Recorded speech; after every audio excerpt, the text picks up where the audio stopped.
Hey everybody, welcome back to the Tea Party Podcast. It's a podcast where you find new friends and new music. And this week I'm joined by singer-songwriter, internet personality, and just overall great guy, Coffey Anderson. And Coffey, thanks for jumping on with me, man. Oh man, honored to do it. Glad to be a part of it. Thank you so much. This is an exciting time. Exciting time. It is. You just put out an album on Black Friday, which when we're recording this is only 3 days ago, and we'll get into that. But before we get too far into that, let's start with the Coffey Anderson story. Give everybody like the Cliff Notes version of how you got into music. My granddad sang in gospel quartets in East Texas / Louisiana, and he was a big Creole man. So he sing songs like "Swing Low, Sweet Chariot, coming for to get me home," like huge voice, 6'8", worked at B.F. Goodrich in East Texas, big boots, big old hands. And he smelled like pipe. You know, I was Frank Webb, man. He had 13 kids. My mom was one of them. Everybody had to sing or play an instrument. You had to know how to harmonize. It's just what it was. And guess what? He was big enough for you to listen. So he sang. My mother sang. All of my aunts and uncles played. Started in the church, and I remember growing up, music was just part of our lifestyle. And everyone in our family sang so well. They were locally famous, but they never did it as a job. And I wondered why people that were more popular and more famous didn't sing as good as my family did. And later on, this kind of came back to I borrowed a guitar from a girl I was dating's dad in college. And she dumped me, and I kept the guitar. So I bought a Mel Bay guitar book, $4.95.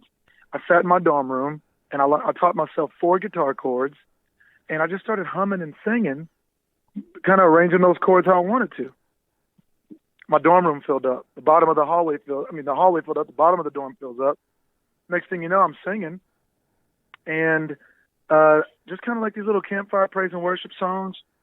And my dad retired the month before I graduated college, and he had worked 17 years. My mother passed away of cancer, and he had raised me and my sister by himself on a state income. He worked at the jail. He's an Air Force veteran, and gave 90% of his hearing to the Air Force.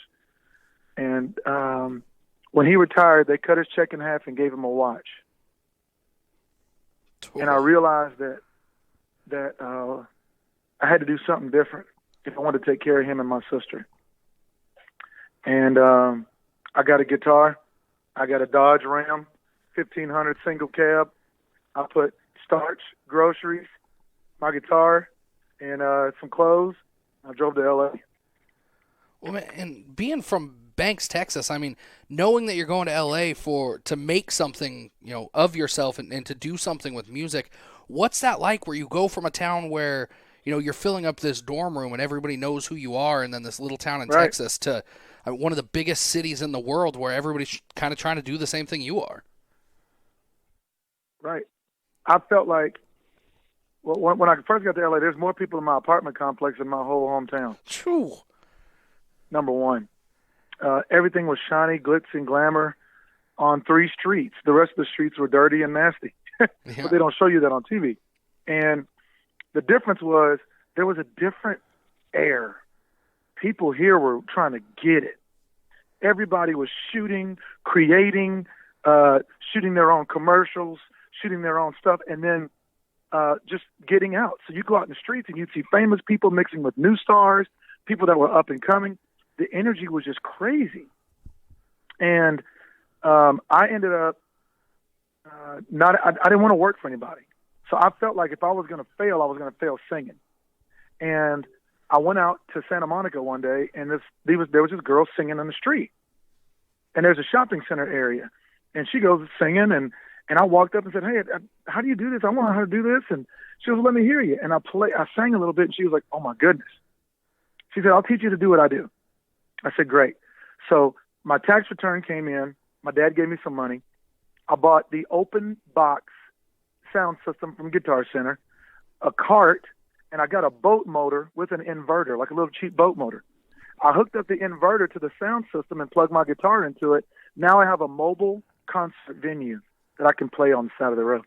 Dude, I'm like, I don't even have a good word for it, but it's so you, I guess. I mean, just following everything that you've Right. done. I mean, for it to start that way, I mean, I Right. want to say that it's surprising, but it's also kind of not because you've been so ingenuitive.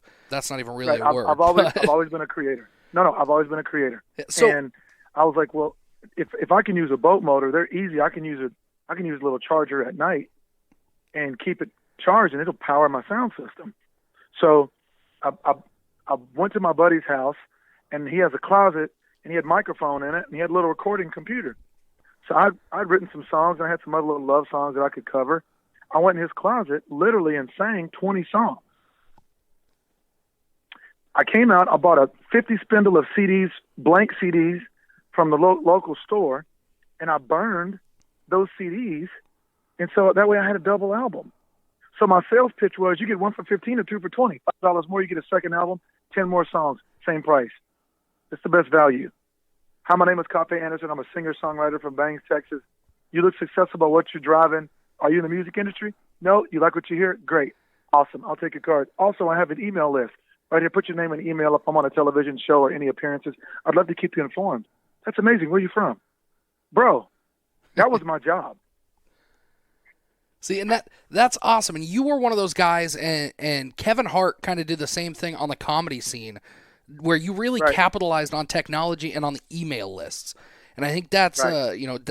tell me if I'm wrong, but that's really what kind of set you apart was you had this ability not just to hand somebody your CD, but to also turn around and communicate with them in a way afterwards. Now, so what the music industry does not do, I went to a Jason Aldean concert, there was 30,000 people there. Everybody's going crazy. Oh my goodness, this is so great. This is great. There was nothing for him to capture their email. Mm-hmm. Now he does 50 shows.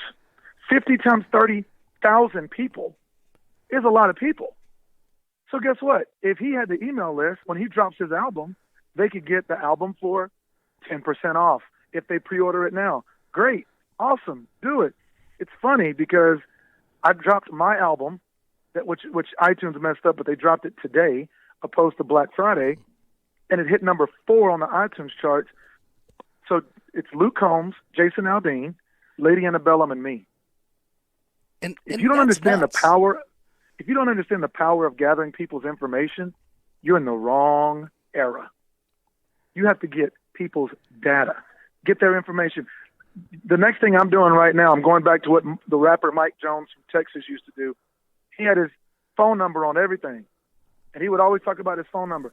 My phone number is going up on all of my social media because if I have 97,000 people on my Instagram and only 5,000 of them are seeing my post, not if I get a text message, not if I send all of them a text message, then I know they're going to get it to their phone. See, at some point you have to say, what's going to work best for me and my business? What's going to work best for what we're doing? I can look at what everyone else is doing. All of my peers were worried about getting followers. How many followers you got? How many followers you got? I know guys, oh yeah, man, I got 1 million followers. I don't. I got 100,000 followers on Instagram, but I don't call them followers. What do you call them? I call them customers because they've all bought something from me. See the difference? Oh, absolutely. And like my background is in marketing, and that's, you are preaching to the choir, my friend. Like it doesn't do you any good to put a post out to your million followers on Instagram if 500 of them see it. Right. And then again, you're not even building your net worth. You're making Instagram look cool. Mm-hmm.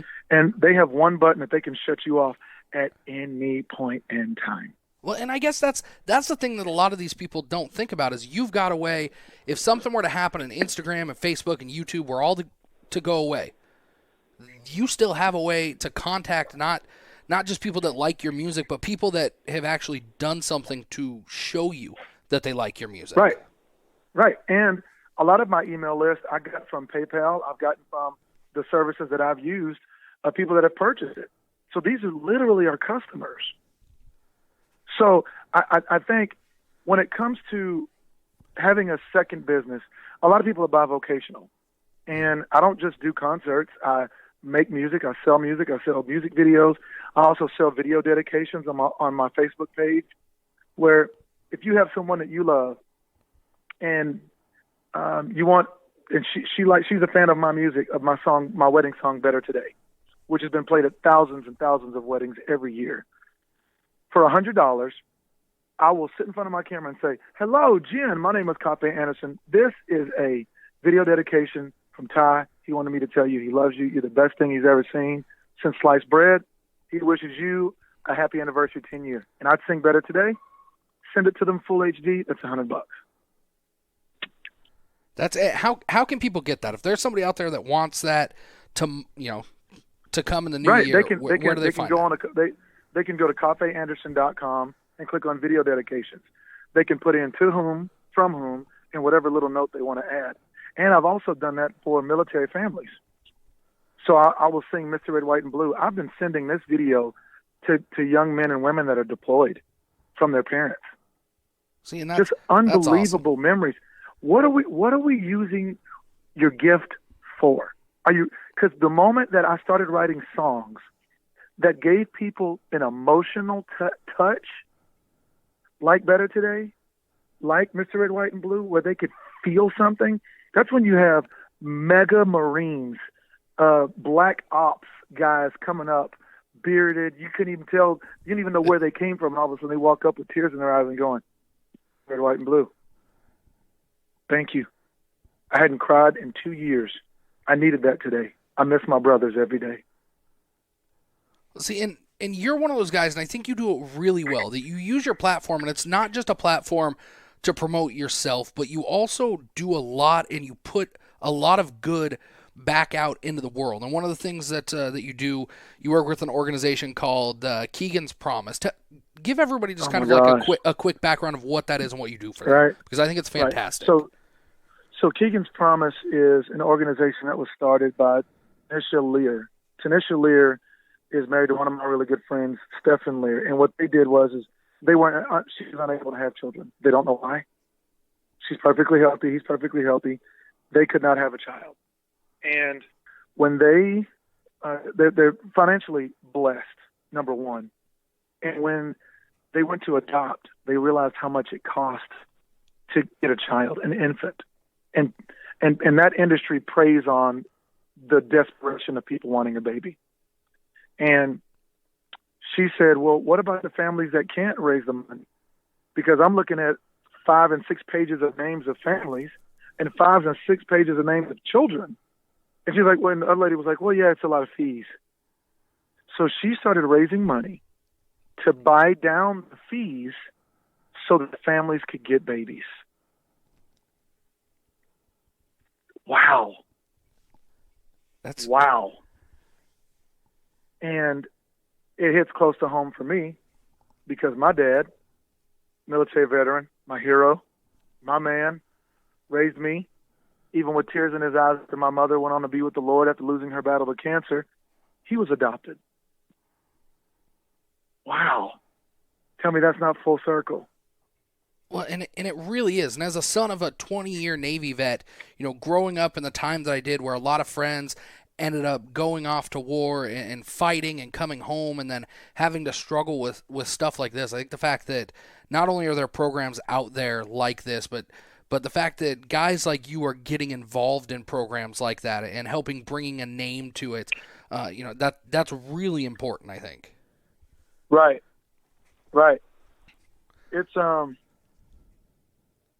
It's a crazy time right now, and I think that when we really battle for each other, the water doesn't get as muddy. I think we can start to see a lot more clearly about how to help, who needs to help, in ways that we can help. But are we really looking for opportunities to be a blessing? And if there's anyone in here that is going to fall in love with my music, and because I work really hard for people to fall in love with my music, with your talents, with your hands, with your gift, with your money, are you really helping someone in a lasting effort? So, well, yeah. And if somebody wanted to get in touch with Keegan's Promise and wanted to help out with that, is it just keeganspromise.com, or is there somewhere else that they can go?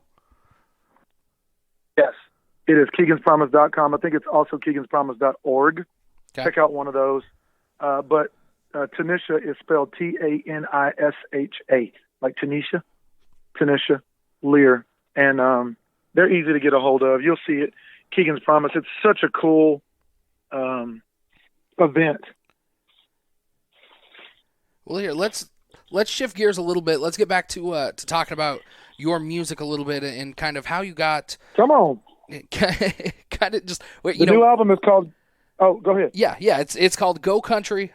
Just dropped today, like you said. It's up to number 4, sandwiched there in between huge players like Old Dominion and Lady Antebellum, and you did it all by yourself, which I think is absolutely incredible. You even talked about it on Instagram, how the cover art. You were watching YouTube videos of Photoshop to figure out how to get it to go right. I mean, you really are the true DIY artist.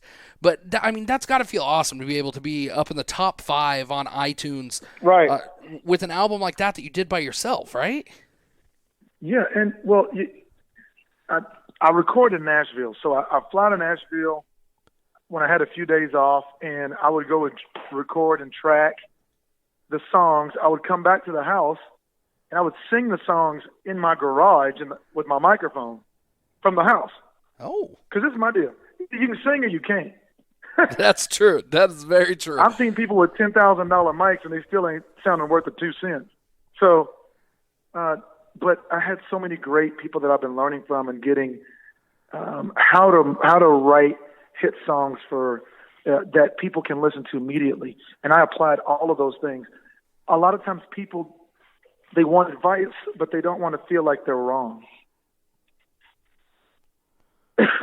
I'd rather be wrong and win than be right and keep losing.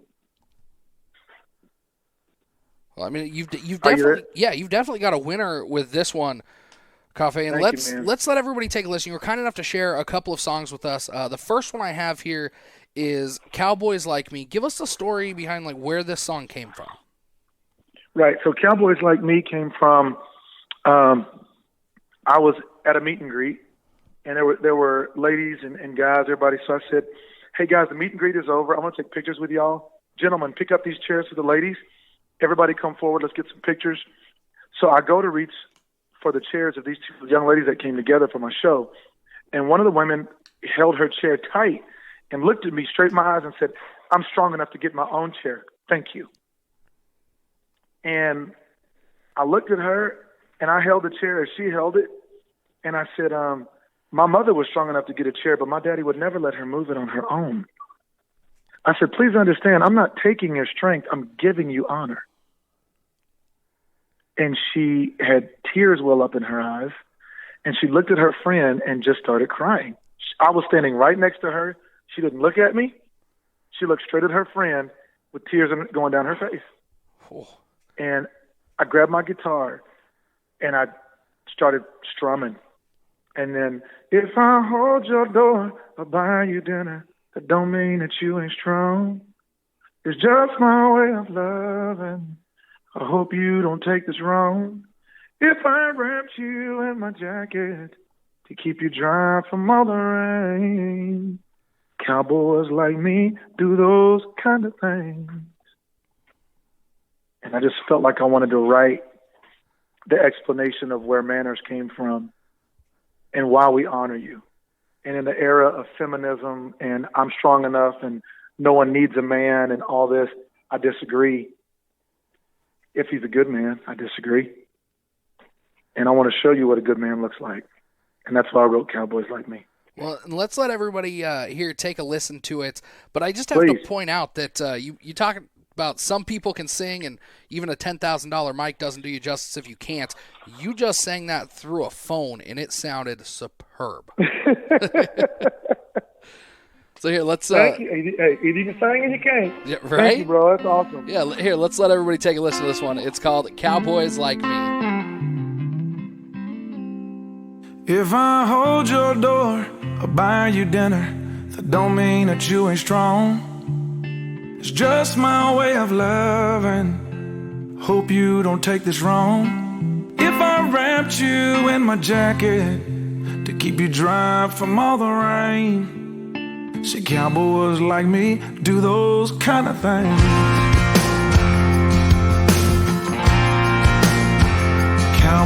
like me.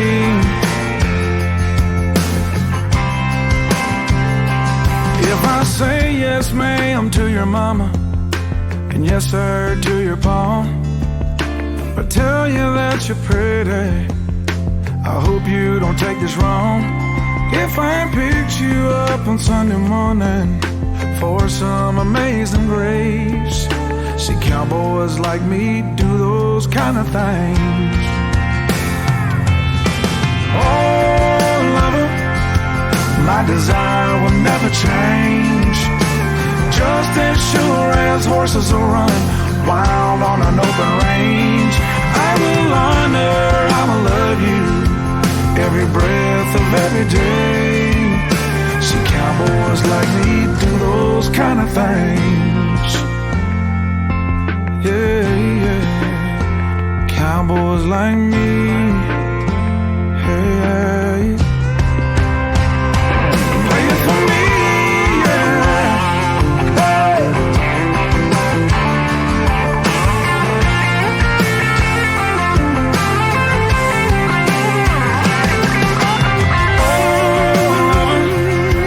My desire will never change. Just as sure as horses will run wild on an open range, I will honor, I will love you every breath of every day. Cowboys like me do those kind of things.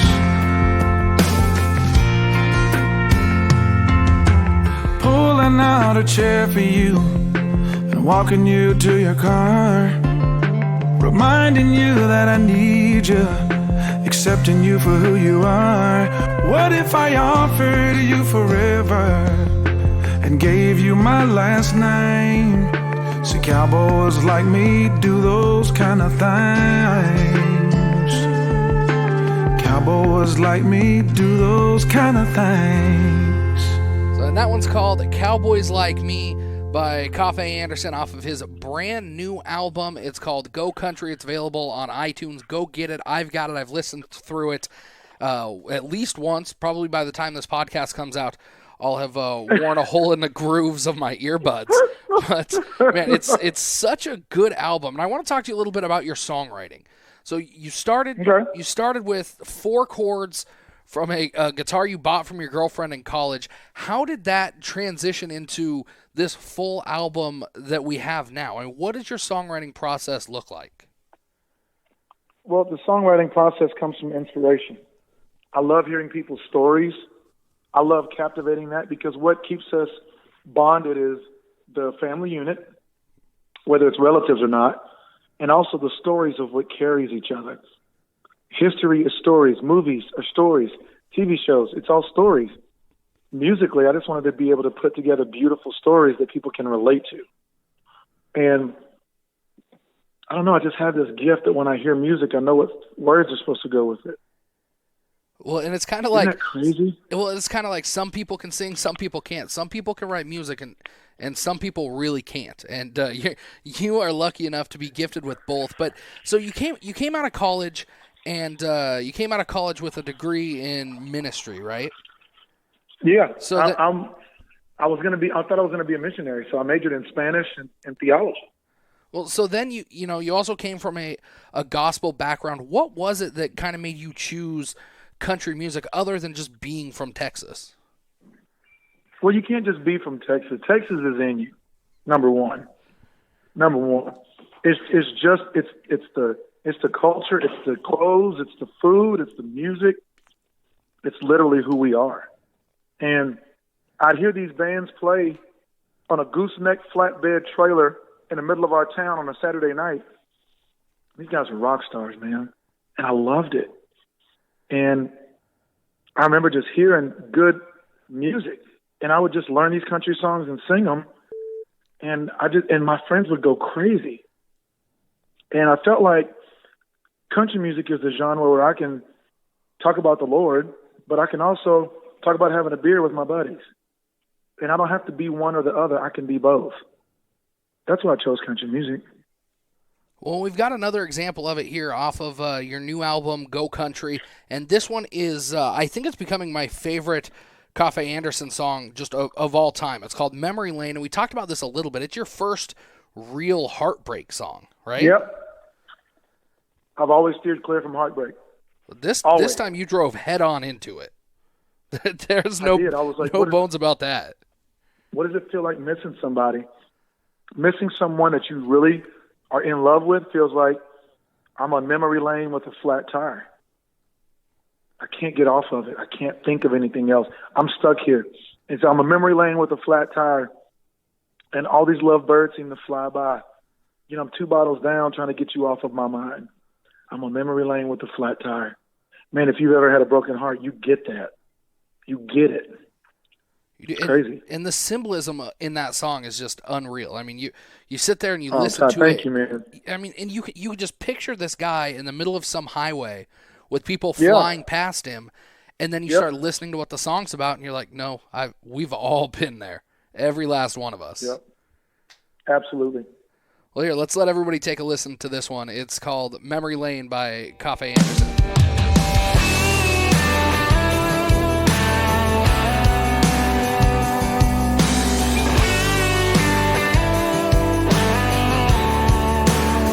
What leaves is pain, feeling like a fool. When you walked in, I'm not over you. You're doing things you said you would never do. It's hard to believe, but now it's truth. I'm on memory lane with a flat tire. My heart broke down on the I-5. There's a whole lot of road between here and San Jose. I got my thumb outside trying to bum a ride, and all these little birds seem to fly by. I'm 2 bottles down trying to get you off of my mind. I'm on memory lane with a flat tire.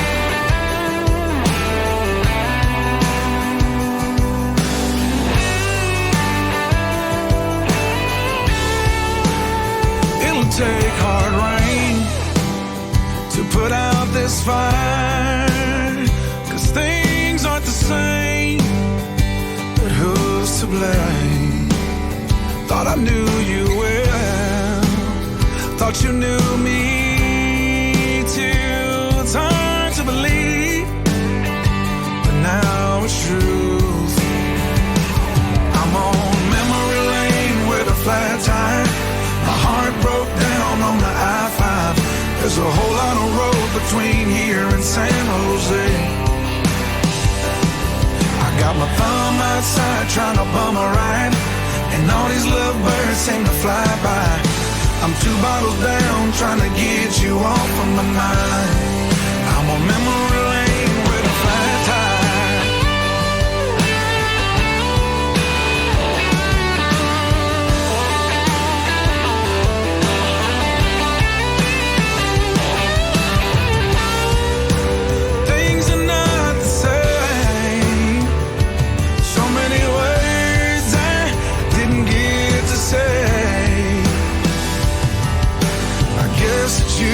The lucky one, and all I'm left with is empty space.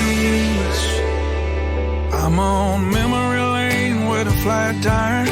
My heart broke down on the I-5. A whole lot of road between here and San Jose. I got my thumb outside trying to bum a ride, and all these little birds seem to fly by. I'm 2 bottles down trying to get you off of my mind. I'm on memory lane with a flat tire. Memory lane with a flat tire. What leaves is pain, feeling like a fool. You walked in, not over you. That one is Memory Lane by Coffey Anderson off of his brand new album. It's called Go Country. And you're all over the place on the internet, man. Where can people keep track of you? Obviously, Instagram, Facebook, YouTube. You've got a huge YouTube channel. But if they want to keep in touch with what's going on, where can they find you? Well, they of course, and Coffey Anderson is spelled like coffee with an EY. It's like the drink only spelled different. So F is in Frank, F is in Frank, EY Anderson. And so that's my Facebook. That is my Instagram. And there's a few fakes, but you'll know my page. My page has a little bit more numbers than they do. And then the YouTube channel is Coffey Southern Man, Coffey Southern Man. You can see all the music videos there. Please join the Spotify. Please join. Please download all the music on iTunes and know that money comes directly back to my family, because I feel like we have to support the artists that are creating good content that's family friendly. I think there's not a lot of artists that you can put an album in and listen to it front to back with your kids in the car. And you can do that with all of my music.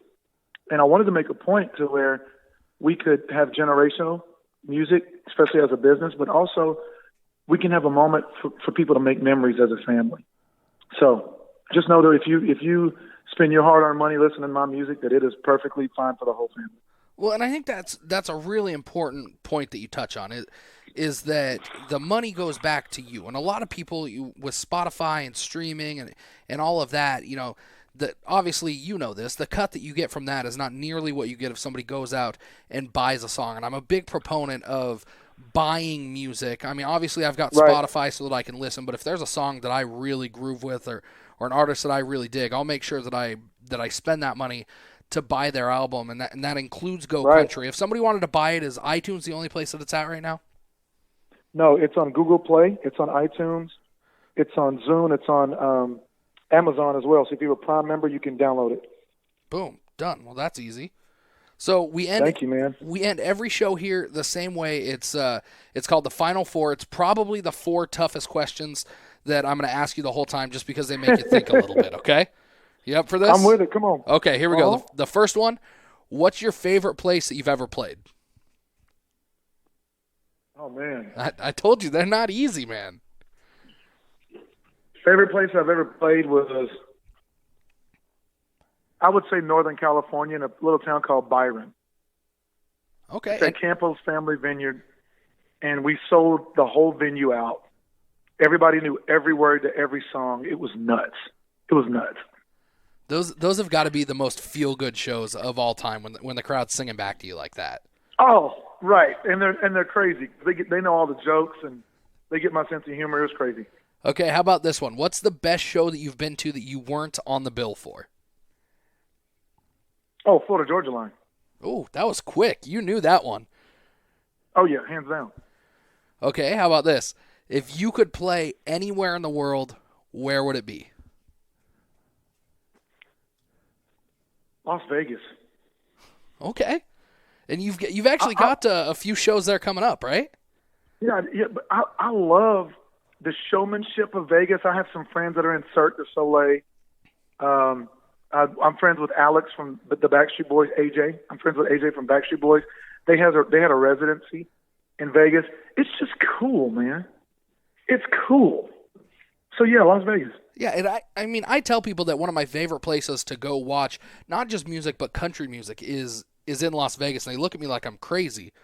But then you start looking at, the different venues that they've got there. And one of the things that you do down there is one of my favorite things, Nashville Unplugged. A great venue that Aaron Benward's been a part of down there and put together. And, yep, correct. And, I don't think that Vegas gets enough credit for what it actually is over the lights. Yeah, definitely. Yep. Okay. And you got to realize, Vegas has a lot of country folks, period. Hey, you don't get to host the NFR without country folks. Yeah, because we can smell a fake one from a mile away. Right? For real.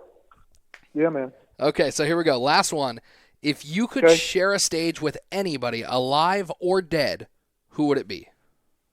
Oh, Jimi Hendrix. Oh, look at that. Another quick one. I love it. Oh, man, Jimmy was the best. He really was. And for what he was able to do with where he came from and what he had, no, not even a little bit, man. He's left-handed. He plays a right-hand guitar upside down, strung backwards. Yeah, that's nuts. He's playing backwards, upside down, faster than you're going forward. Stop. Yep. There's nobody close. Whenever you have people talk about Stevie Ray Vaughan was amazing, great. Yeah, he was a cable version of Jimi Hendrix. Stop. Come on. What are we talking about? That's how insanely not from this planet Jimmy was. Oh, absolutely. And have you tried that before? I feel like most kids that played guitar in high school have tried that, flipping their guitar over, restringing it the other way just to see what they could do, and nobody can figure it out at all. No, wasting a whole pack of strings was never in my budget. That is a good point. It ain't in my budget. I ain't wasting those strings to test it. That's a good point, man. Well, Coffey, man, thank you so much for jumping on here. You're welcome. I know it's a hectic time for you and your family. Praying for all you guys. I really appreciate you taking the time. No problem. You are more than welcome. Thank you for the publicity, and let me tell my story. God bless you. Absolutely, man. And before we leave, guys, make sure to hit that follow or subscribe button on the podcast. Give us a 5-star rating on iTunes, and go follow Coffey Anderson on social media, on his website, on YouTube, and go buy his dang new album. It's called Go Country, and it's available everywhere. I love it. I appreciate it, man. And that was another episode of the Tea Party Podcast, the country music podcast where you find new friends and new music like Coffey Anderson.